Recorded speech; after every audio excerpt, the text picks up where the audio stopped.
अंग्रेज़ों के ज़माने में बनी जो न्याय संहिता थी, वो अब इतिहास हो चुकी है। आज से पूरे देश में नया कानून लागू हुआ है और उसमें बहुत सारे बदलाव किए गए हैं, बहुत सारी सज़ाएँ बढ़ाई गई हैं। ख़ास करके जो महिलाओं के प्रति होने वाले अपराध हैं, उनको लेकर सरकार ने बहुत सारे चेंजेज़ किए हैं। ये चेंजेज़ क्या हैं और उनके फ़र्क असर क्या होंगे एक आम आदमी पर और पूरी कानून व्यवस्था पर, न्याय प्रणाली पर, उन सब के बारे में बात करने के लिए मेरे साथ मौजूद हैं वरिष्ठ वकील अनिल बख्शी साहब। सर, बहुत बहुत स्वागत है आपका भारत समाचार पर। सर, आपसे ये जानना चाहेंगे, पहले तो जो सीआरपीसी आईपीसी कहा जाता था, अब उनके नाम क्या होंगे और किस तरीके के मुख्य चेंज जो हैं वो किए गए? देखिए, जो हमारी पहले थी सीआरपीसी, दंड प्रक्रिया संहिता, वो अब हो गई है भारतीय नागरिक सुरक्षा संहिता। और ये नाम क्यों रखा गया मुझे अब तक पता नहीं। प्रक्रिया थी उसमें कि किस प्रक्रिया से कानून चलेगा, मुकदमे चलेंगे, एफआईआर दर्ज होगी। वो प्रक्रिया के बदले ये नया नाम जो है मेरे ख्याल से न्यायोचित नहीं है। और जो हमारा था पीनल कोड थी, नेशनल कोड, वो दो बुक्स थे इकट्ठे, दो एक्ट थे, law of crime and law of punishment. Law of crime तो बच्चों के पढ़ने के लिए होता है, एकेडमिक। पनिशमेंट होता है तो इसमें सज़ा होती है सर। अब वो हो गया भारतीय न्याय संहिता। और साक्ष्य अधिनियम, वो दोनों केसेस में लागू होता है, सिविल क्रिमिनल में हर जगह लागू होता है, हर स्पेशल उस पर भी होता है, एक्ट्स में भी होता है। वो यथावत रखा गया है। चेंजेस किए गए हैं इसमें। एक तो उसमें मेन बात ये है कि जो हमारे यहाँ महानगर थे, वहाँ पे चीफ मेट्रोपॉलिटन मजिस्ट्रेट होते थे, दिल्ली में, कानपुर में, कलकत्ता में, बेंगलोर में, बॉम्बे में। वो मैंने अभी देखा उसको, वो ख़त्म कर दिए गए हैं। तो अब अदालतें जो हैं दिल्ली वगैरह की, वहाँ पे अब they will be called CJM, JM, ACJM etcetera. अब सीएमएम नहीं है। सीएमएम व्यवस्था में एक बहुत बड़ी बात ये थी, जो हमारे यहाँ सीजेएम होते हैं वो जुडिश मजिस्ट्रेट लेवल के होते हैं, जजेस लेवल के नहीं होते। लेकिन जो चीफ मेट्रोपॉलिटन मजिस्ट्रेट होता था, वो फर्स्ट एडिशनल सेशन जज के बराबर होता था। He was next to first additional session जज। वो परिवर्तन कर दिया गया है। और इसमें पहली बार, पहले जो हमारे आईपीसी थी उसमें मैक्सिमम सज़ा थी, उम्र कैद और फांसी तो खैर अलग बात है। उसमें जो मैक्सिमम सज़ा थी वो थी 14 साल की, राहजनी अगर फ्रॉम डस्क टू डॉन हो, रात के 6 बजे के बाद सुबह 6 बजे से पहले हो तो वरना 10 साल या उम्र कैद। हर एक केस में 10 साल या उम्र कैद या 10 साल। यह परिवर्तन हो गया है। अब कई जगह 20 साल की सज़ा भी कर दी गई है। और उसके अतिरिक्त कई जगह ऐसा आ गया है, हालांकि ये सुप्रीम कोर्ट कई बार तय कर चुकी है, मुझे पता नहीं इन्होंने क्यों लिखा है इसमें। लाइफ इम्प्रिजनमेंट का मतलब ये होता है कि आखिरी साल तक आप जेल में रहेंगे। लेकिन कई दफ़ाओं में इन्होंने स्पेसिफाई कर दिया है कि आप टिल योर लास्ट ब्रीथ आपकी उम्र कैद की सज़ा होगी। ये कुछ दफ़ाओं में रखा गया है जो उन्होंने गंभीर मामले माने हैं। लेकिन यहाँ मर्सी अपील सर, जी, मर्सी अपील। हाँ, मर्सी की अपील जो है वहाँ बहुत बड़ी कमी हो गई है। पहले 432-33 था, अब 475 आ गया है। पहले ये था कि अगर आपको उम्र कैद बोली हुई है तो वो उसको कमिट कर सकते थे गवर्नर या माननीय हमारे महामहिम जी हमारे। और उसमें ये था कि जहाँ पे आजीवन कारावास है वहाँ आप 14 साल से कम की सज़ा में कमिट करेंगे। 14 साल से ज़्यादा नहीं बना पाएंगे उसको। हालांकि वो बाद में एमेंड हो गया था, सन 76 में उसमें आ गया था कि उम्र कैद के में अगर वो है जिसमें फांसी की सज़ा भी है जिस केस में, और उम्र कैद बोली गई है, तो वहाँ 14 साल से कम में नहीं छोड़ा जाएगा। तो वो अलग बात है। लेकिन अब जो आ गया उसमें यह आ गया कि 7 साल से कम की कमिट जो करेंगे, कमिट भी करेंगे, वो 7 साल से कम नहीं करेंगे। यानी पहले अगर किसी को आजीवन कारावास बोला हुआ है, उसमें डेथ सेंटेंस नहीं थी या फांसी से कन्वर्ट नहीं हुआ था, तो उसमें 14 साल से कम कभी भी एक दिन बाद छोड़ सकते थे। लेकिन अब उसमें भी अब ये हो गया है कि अगर उम्र कैद बोली तो 7 साल से कम पहले आप नहीं छोड़ पाएंगे। मतलब जमानत नहीं मिली? नहीं नहीं, जमानत नहीं है सर। अपील के बाद जैसे छोड़ नहीं, ये राष्ट्रपति और गवर्नर की जो विशेष शक्तियाँ होती हैं इम्यूनिटी ग्रांट करने की, माफ़ करने की, सज़ा माफ़ करने की, वो उन्होंने उस पर भी कुछ अब प्रतिबंध कम कर दिया, उसको थोड़ा कम कर दिया है। जो 433 था, 432-33, वो 475 में आ गया है। अब सबसे बड़ी फ़ायदा जो उत्तर प्रदेश के लोगों को है सर, उत्तर हमारे यहाँ सन 74 में 438 सीआरपीसी आई, जिसमें हमें अगर हमको आशंका गिरफ्तारी के बेल दे सकते थे, जिसे एंटीसिपेटरी बेल भी कहते थे। अब वो एप्रीहेंसिव बेल हो गई है, दफ़ा हो गई 482। उत्तर प्रदेश में गैंगस्टर एक्ट में, मर्डर में जहाँ फांसी की सज़ा हो 460, 396 डकैती के साथ हत्या, लूट के साथ हत्या, चोरी के साथ हत्या, या 302 में जहाँ फांसी की सज़ा है वहाँ पे एंटीसिपेटरी बेल लाई नहीं करती थी, अब करेगी अब मिल जाया करेगी। अरे बिल्कुल, क्योंकि 438 अमेंड हुआ है सीआरपीसी 73 वाला, ये 23 वाले को अमेंड नहीं किया अभी यूपी गवर्नमेंट ने।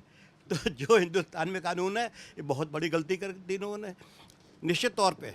अब पहले ये था 438(6) यूपी का जो स्पेशल एक्ट आया था, शायद it was in June I think 2018-19 में शायद आ गया था। उसमें मर्डर केसेस में वगैरह वगैरह में वो नहीं थी एंटीसिपेटरी बेल। अब बिकॉज ये नया एक्ट आ गया है, इसको अमेंड नहीं किया यूपी गवर्नमेंट ने, तो अब निश्चित तौर पे मर्डर में भी वकीलों के लिए खुशखबरी है कि वो एंटीसिपेटरी बेल लगा सकते हैं। मर्डर में भी, डकैती में भी, राहजनी में, सब में लगा सकते हैं। और जो कानून थे, सबसे बड़ी बात यह है कि जितने एक्ट हैं, जुवेनाइल जस्टिस एक्ट से लेकर के SC एक्ट से लेकर के जितने स्पेशल एक्ट है, POCA है, जितने कानून हैं, सब में लिखा है कि the provisions of CRPC 1973 will apply. अब वो खत्म हो गए, अब कौन से प्रोविजन लगाएंगे, उनकी प्रक्रिया क्या होगी? तो आपको सारे के सारे कानून अमेंड करने पड़ेंगे। हर जगह जिसमें लिखा हुआ है कि इसमें जो प्रोसीजर लॉ होगा वो 1973 की CRPC से होगा, आपको सारे कानून अमेंड करने पड़ेंगे। आपको ये पहले करने चाहिए थे, जो आप भूल गए हैं। उन स्पेशल एक्ट का क्या होगा? अभी सर जो हाँ वो स्पेशल एक्ट जो हैं उनका क्या होगा, उनका प्रोसीजर क्या रहेगा? आपने CRPC खत्म कर दी 1973 की, आप ले आए हैं क्या कहते हैं नागरिक सुरक्षा संहिता 2023 के, इसको आपने लागू नहीं किया उन एक्ट का क्या होगा? जिनमें स्पेसिफिक प्रोवाइड कर रखा है, सारे कस्टम्स एक्ट, MRTPC जितने हैं, सब में ये तक प्रक्रिया हो गई CRPC की। अब CRPC मर चुकी है और जो नया है उसको आपने डाला नहीं होगा। तो आपने बहुत बड़ी गलती की, आपको सारे के सारे एक्ट अमेंड करनी चाहिए थे इस आने से पहले। बहुत बड़ा क्या कहते हैं, अब इसका क्या होगा आगे देखेंगे, लेकिन फ़िलहाल ये वैक्यूम क्रिएट कर दिया गवर्नमेंट ने ना समझी के कारण। जहाँ जहाँ लिखा है कि CRPC के प्रोविज़न अप्लाई होंगे, मेरे ख्याल से फैमिली कोर्ट में दे रखा है 125 वाले केसेस में, वहाँ वो तो ख़त्म हो चुकी है। अब प्रोविज़न कौन से अप्लाई होंगे, ट्रायल की है। तो ये सारी बातें हैं, हम लोग धीरे धीरे पढ़ेंगे, सरकार इसको बदलेगी, बार बार बदलेंगे, क्योंकि ये मैकाले का कानून तो है नहीं जो बदला नहीं जा सके। ये कानून हम लोगों का आया है और बाकी लंबा समय सर इसमें लगेगा, लेकिन नहीं सर, बिल्कुल नहीं। मैं शाम तक बता दूंगा इसमें कितनी कमी है सर। मैंने कल ही किताब ये ली है सारी की सारी, और मैं 150 कभी तो निकाल चुका हूँ। अभी मैंने क्या कहते हैं CRPC जो अमेंड होकर आई उसको देखा है खाली मैंने, बहुत ज़्यादा इसमें फ्लॉ है। मेन बात तो ये है कि अदालतों का नाम फिर बदला जाएगा सारा का सारा, सारी स्टेशनरी बदलेगी, सारी मोहरें बदलेंगी। आज दिल्ली में कोई मजिस्ट्रेट कोर्ट नहीं है, आज कलकत्ता में कोई मजिस्ट्रेट कोर्ट नहीं है, आज बॉम्बे में कोई मजिस्ट्रेट कोर्ट नहीं है, आज बेंगलोर, मद्रास, चेन्नई कहीं पे कोई मजिस्ट्रेट कोर्ट नहीं है। बिकॉज वहाँ मेट्रोपॉलिटन कोर्ट थे जो ख़त्म हो चुके हैं, और वहाँ जुडिशियल मजिस्ट्रेट कोर्ट अब तक बना नहीं है। सबसे बड़ी विसंगति है, अगर कोई पढ़ा लिखा वकील सुप्रीम कोर्ट में चैलेंज करेगा तो जितनी ट्रायल चल रही हैं सब खत्म हो जाएंगी, मैं दावे के साथ कह रहा हूँ। अच्छा सर, कोर्ट ही नहीं है। एक बहुत मशहूर धारा है IPC की दफ़ा 302, अब उसको किस तरीके से जानेंगे? वो शायद 103 हो गई है, अब 103 हो गई है, वही सज़ा है, सब कुछ वही है। मेन बात इसमें आई है, एंटीसिपेटरी बेल में, मर्डर में है, राष्ट्रद्रोह में देशद्रोह में एंटीसिपेटरी बेल है, हर कानून में है 480, खाली दफ़ा 65 और 72 में नहीं है। 65 जो है उसमें अगर किसी महिला जो नाबालिग है उसके साथ रेप होता है, उसको एंटीसिपेटरी बेल भी लेगी, और अगर कोई 12 साल से कम की बच्ची है उसे डेथ सेंटेंस है दोनों केसेस में।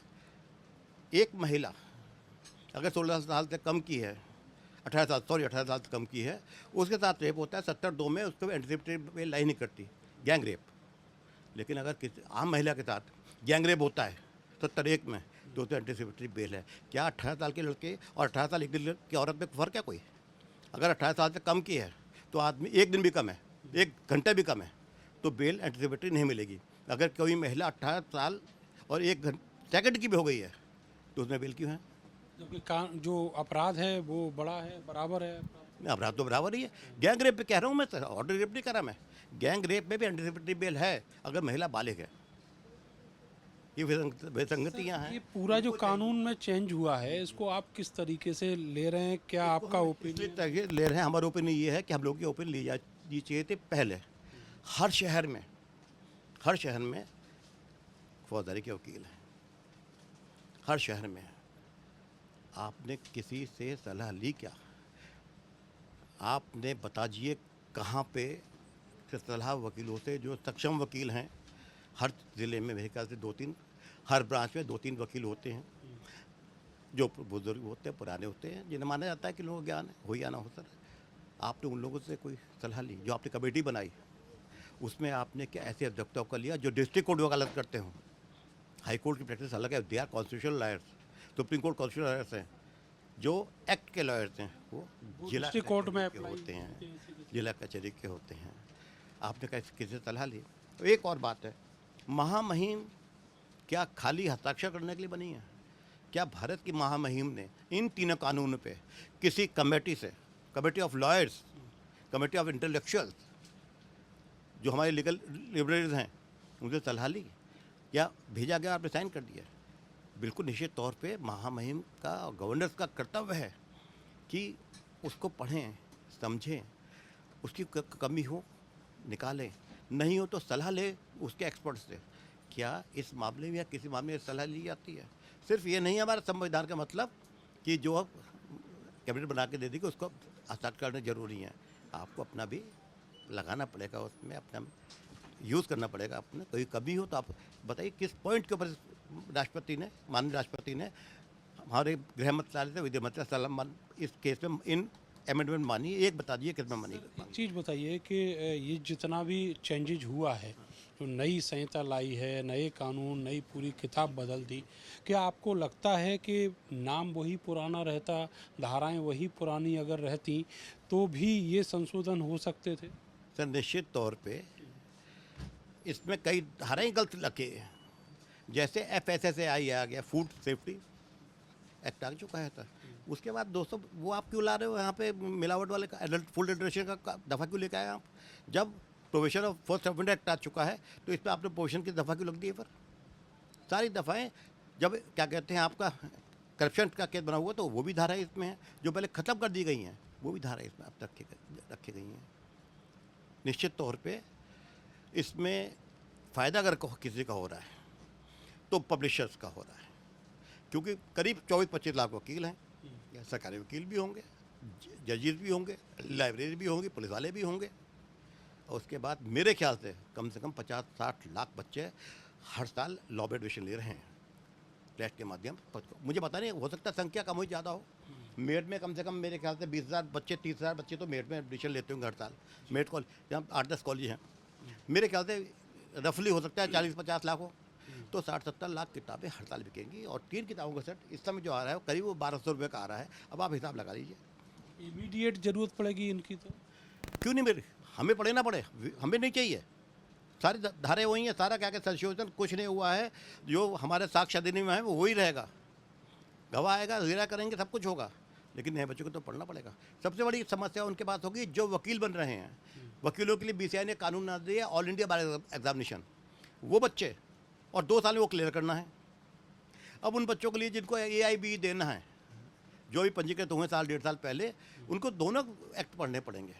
और क्या वो इतनी जल्दी ये पढ़ पाएंगे, समझ पाएंगे? तो सबसे बड़ी बात ये है कि जो बच्चे फर्स्ट या सेकंड में हैं उनको दिक्कत पड़ेगी, जो इनको AIB देना है अपना रजिस्ट्रेशन COP लेने के लिए, उनके साथ दिक्कत निश्चित तौर पे आएगी।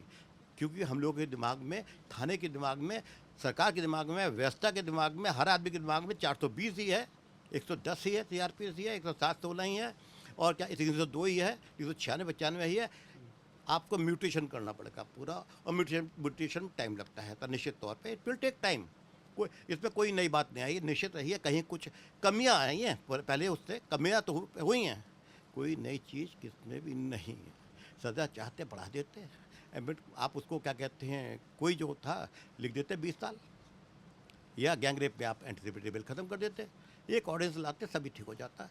सिर्फ किताबों को नाम बदलने के लिए। वजह क्या है वो जग जाहिर है। क्या आपको क्लियर मोटिव दिखाई देता है सरकार? मोटिव कुछ नहीं है, मोटिव कुछ नहीं है। अब हम कहें कि रामपथ पे क्या मोटिव था सर? अगर गड्ढे हैं वहाँ पे, अगर एयरपोर्ट गिर रहा है लगातार, मोटिव क्या था सर? अगर सड़कें टूटी तो मोटिव क्या था?